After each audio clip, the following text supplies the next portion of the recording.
Okay, so let's get started. I'm testing out a new camera mount that I've got. It keeps it quite low to the desk, but I wanted to give you guys a nice close-up view of what I'm going to be doing. I'm using just a cheap little palette from Games Workshop. I'm going to start with the Rhinox side.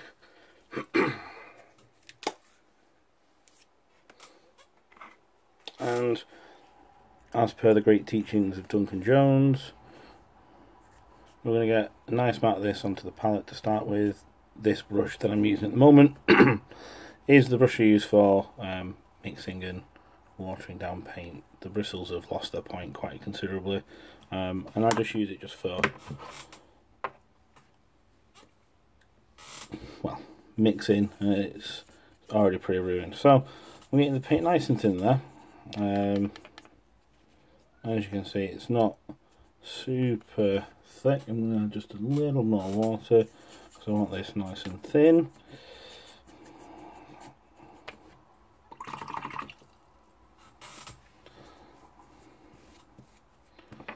And we're going to go straight in with a nice small brush and start layering this up. Now, as per the great teachings of Duncan Jones, this is going to need a couple of thin coats, and what we're going to do is we're going to just coat everywhere that needs this Rhinox side. Now at this moment you may see at the bottom of these little dangly bits there is gold, so I'm going to try and avoid painting them as best as I can. As obviously it cuts down the painting time if you have to keep going back constantly and redoing it, but if you do go over, it's not too hard to fix. The Retributor Gold base colour covers very nicely. So what I'm doing here, I'm just applying a nice even layer all over everything that needs it, obviously.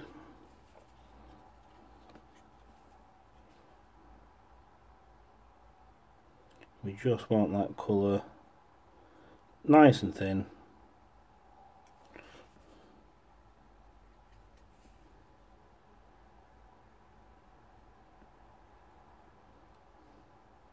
Covering all those details. Now, as part of the kit, you do have the option of a cloak to go with the leader of the squad. I decided not to use it, mainly because I've done an awful lot of robes recently and cloaks for my Stormcast army, and I just didn't want to do another one. Felt very samey. As you see, I've gone in there, got those details at the back as well. On the gauntlets, if you look on the box art, it goes from the elbow up until the actual palm, but it doesn't actually cover the fingers. The fingers are still gold. So once again, I'm going to give a nice even coat everywhere. And we're just going to get that base colour in. Now what I'm going to do is I will pause the video, give it a bit of time to dry, and then go over and paste a second coat. So I'm going to pause the video here, get this nice and even everywhere.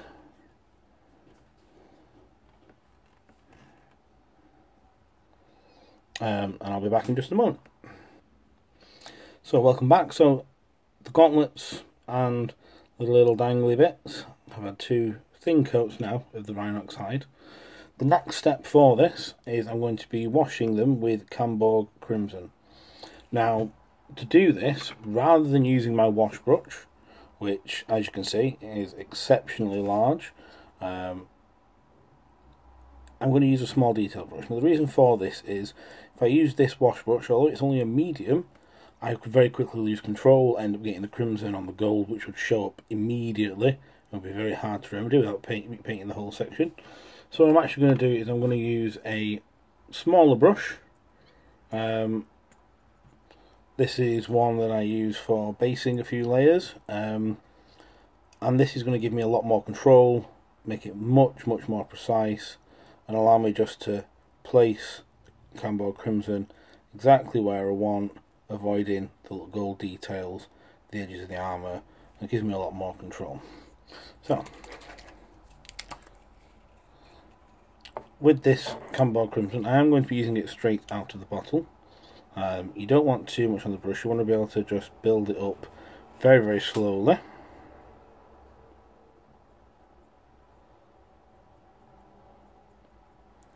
This is going to give these leather bits a really nice reddy tone whilst adding some shade in there as well, which is really good. You may notice I've painted over the Aquila on the gauntlet. This is because, just to help break that model up a little bit, I've decided I'm actually going to paint that silver. It won't react too much because as soon as I put that shield on it's going to vanish. But I think it'll just change the tone up a little bit. Now, when I paint, I tend to use the box art as a guidance, mainly just for ideas of what colour to use. I don't follow it religiously. Sometimes I feel that, you know, I might have a slightly better idea for my purposes. I might go, oh, I want to go a bit darker, I want to go a bit lighter, I want more of this colour, less of that one. But it comes down to personal choice. Some people really enjoy following the box art just because it means that they know exactly what they're going to be doing from one section to the next. I like to kind of make it up on the fly a little bit. As you can see, I'm actually going over these areas a couple of times with this Cardboard Crimson just to really accentuate those red tones. So yeah, there we go. That's the Cardboard Crimson wash applied. What I'm going to do is I'm going to let that dry for a minute. I'm not going to use the hairbrush on it to speed it up.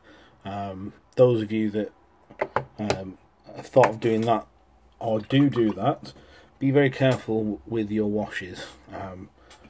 When you obviously hit it with a hairbrush, it comes out nice and hot. It does speed up the drying time quite considerably, but you do run the risk of pushing the wash off where you want it. If you're doing an entire model, it might not be too bad, but you've got to be careful it doesn't push it all into one area of pool and then dry, because it can give a really undesired effect. So I'm going to pause the video here. I'll be back in just a moment, and what I'll do is we'll start highlighting this once again with the Rhinox hide. So back in a moment. Hey, so now we're back. The wash is thoroughly dried. Took only about 10 minutes to do. It's quite nice and warm in my painting studio. The difference in tone is very subtle. The camera barely even picks it up, but it has made such a difference. It's actually settled really nicely in the recesses, and over the flatter parts it does have this nice sort of rich reddy tones. Makes it look like a nice worn red leather. What I'm now going to do is I'm going to go over this and start the highlighting process using the Rhinox eyes first of all. Now I've added some more water to this to make it really thin. Now the reason for this, if I show you the palette, when I based it, it was about this thin. Now I'm going to be doing a wash with just highlights with it. I made it really nice and thin. This is going to allow some of those tones underneath to actually show through, rather than just going over them and completely eroding the wash away. I'm going to apply this to all of the areas, and then when we do the next stage of highlighting, I'm going to start focusing on the areas which would naturally be lighter. So I'm going to pause the video here just so I can fully concentrate, and we're going to go along the model and we're just going to start highlighting these edges like so. So once again, back in a minute.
Hey, so welcome back.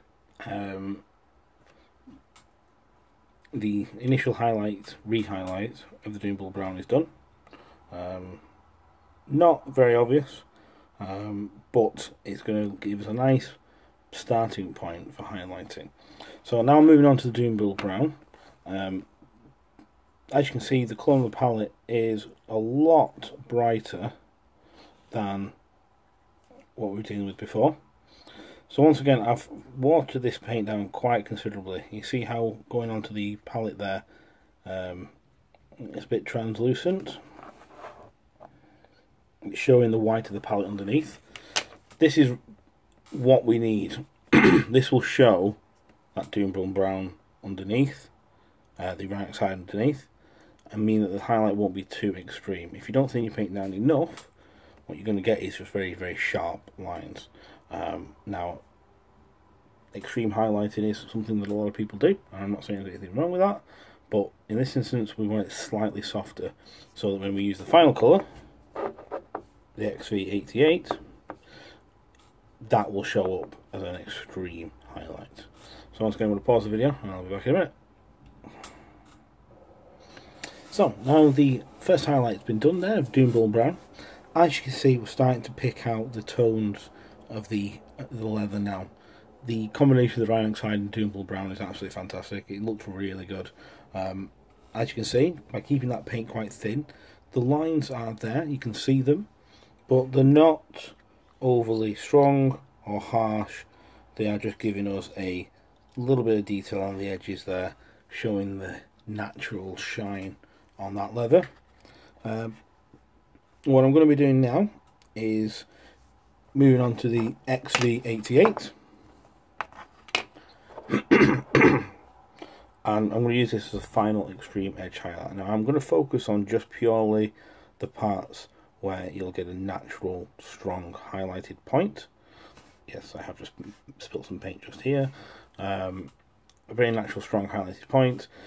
This will give us a sharp crisp edge to the highlight, and will show you the finished effect.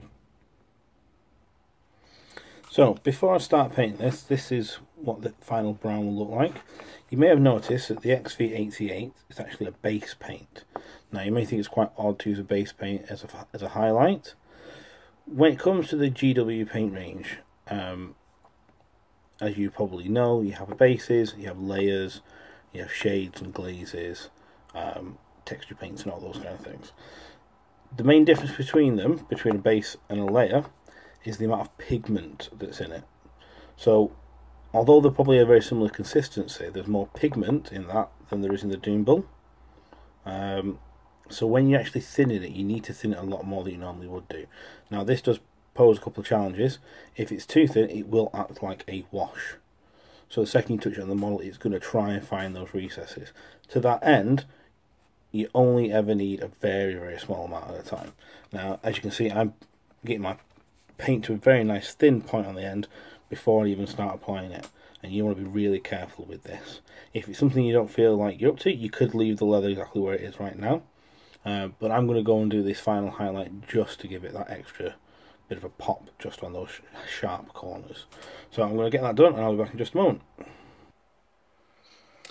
So there you have it. The leather is finished. As you can see, the highlights on there give it that just final bit of a sharp edge, especially on the wrists of the gauntlets. As you can see, I've gone stand free for this so I can get a better shot in the light. There we go.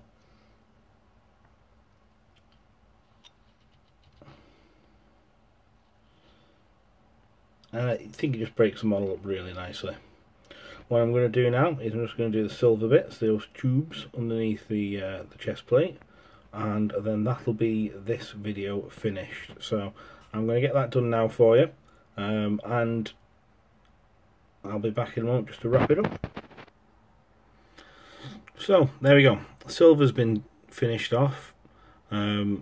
It was only such a small piece, I just did it all in one hit, and I thought I'd just quickly talk you guys through how I've done it. So based it with lead belcher.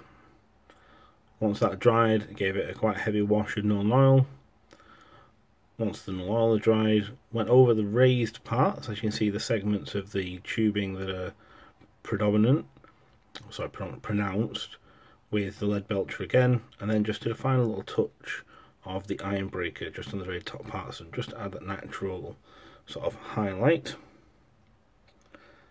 And there we go. So at this stage, we've done the gold of the armour, we've done the leather of the gauntlets and his tassels, and we've done the metallic silver bits. I have decided just to do just those one bits.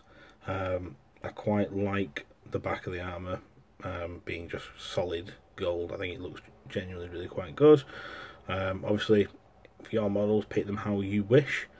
But that's it. What I wanted to just quickly do was just go over again how I painted the gold. Now, I'm doing this as the sound quality in the previous video is just atrocious, and although I am going to attempt to release that video with the ability for you guys to hear what I was saying, the camera quality is not so great either. I'm doing this all on my phone at the moment, as the camera I've got for some reason will not sync with my laptop. So as things progress, we'll probably see some better camera work and a bit better sound work as well. But so, just to reiterate on the gold was base coated in Retributor armour. That then was washed liberally all over with Nuln Oil. Once the Nuln Oil was dried, I went back over in the flat surfaces and along the edges with Retributor armour, and then a highlight of Liberator Gold was used as an edge highlight just to finish it off. After I'd done the second layer of the Retributor armour, I went in with some Agarax Earthshade, as well as a bit of Cerulean Sapphire, just to touch into places, just to break up the tone of that Nuln Oil wash. Although the effect isn't very striking, it does make a difference, and it's worth experimenting with different tones of washes until you get the look you want. You may want to wash the whole model in Agarax, which will give it an overall more browny, warm look. I went for this Nuln Oil because I feel it gives a very good shadowy, dirty look. But this is, once again, if it's your model, you paint it the way you want, and if you think it looks cool, then that is the only thing that matters. In the next video, I'm going to cover doing the gemstones. Now, I paint gemstones the way that I was shown years ago. There are quicker and easier ways to do it using the new technical paints, but I prefer painting them from scratch. But that's just my personal opinion. I'll show you the process I go through when painting gemstones. Looking at the box art, the gemstones appear to be blue. I'm not sure whether I'm going to stick with that. I might do them green, I might even do them red, because I think that'll fall quite nicely within the Adeptus Custodies colour palette. But yeah, so that's it for today. Thank you very much for watching. Please give this video a like and subscribe to my channel. Show me that, you know, you guys are actually making use of these videos. If you don't like it, feel free to hit, don't like. I don't mind that. I'm not precious. I won't throw a hissy fit. It just means I need to do better. So once again, thank you very much for watching, and get painting, guys.